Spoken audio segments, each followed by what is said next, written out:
You know that moment when you think, this is it. We finally got the kids to bed at a reasonable hour, but then one of them or maybe all of them get up and decided to start another play or pajama party. In this video, I'm gonna help you stop it from happening.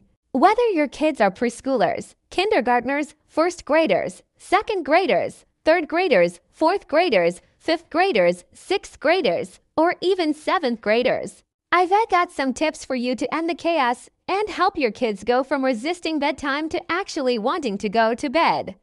And once you identify the problem, you can work on fixing it. But I'm not tired, or they start telling you every single thing that they have to go potty again.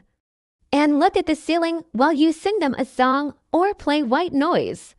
Have them take some deep breaths or do a little meditation together. As long as they're getting the amount of sleep that they need, it's okay if bedtime isn't exactly the same every single night. First of all, make sure that you have a calm, consistent bedtime process that your child actually wants to follow. This might involve some trial and error, but eventually you'll find a routine that works for both you and your kids. If your kids are too tired, they'll fall asleep much faster. And if they're not tired enough, they'll resist bedtime even more. Give them a massage or let them listen to an audiobook. If they're nervous about being separated from you, it might help to have a nightlight in their room or a special stuffed animal that makes them feel loved and secure.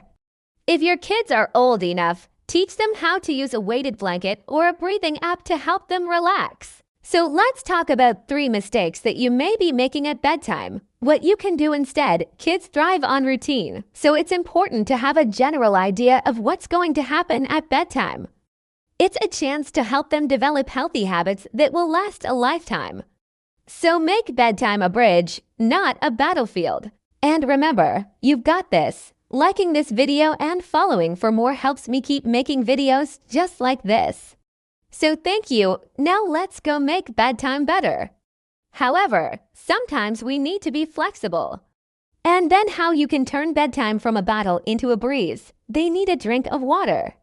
They remember they have to tell you something really important about their day. And if you're really lucky, they might even be able to squeeze in one more story before finally going back to bed. Ah, yes, the classic bedtime resistance. It happens to the best of us.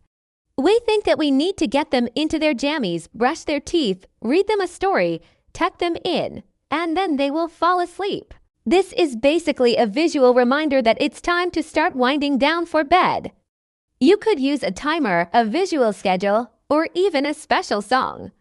By teaching your kids what to do when it's time for bed, you'll make the transition much smoother.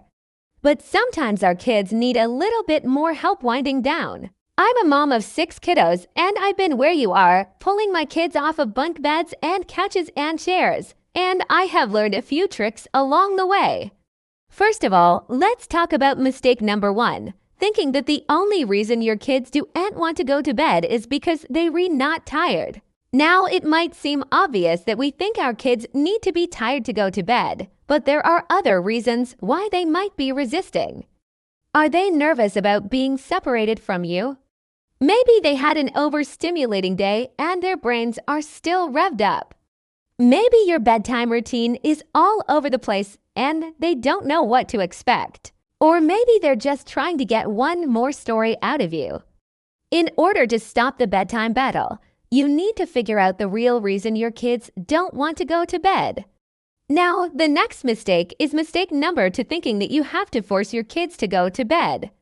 Instead of just forcing them to go to bed, try some calming techniques like having them lie on their backs. Mistake number 3 is thinking that bedtime has to be exactly the same every single night. Maybe your kids had an extra busy day and need to stay up just a little bit later, or maybe they woke up early and need to get some extra sleep. So now that you know what not to do, let's talk about what you can do instead. Next, make sure that your kids feel safe and secure at bedtime. Finally, make sure that bedtime is actually happening at the right time. And I've got one bonus tip for you. Teach your kids how to use a sleep signal system. Putting your kids to bed isn't just about getting them to sleep.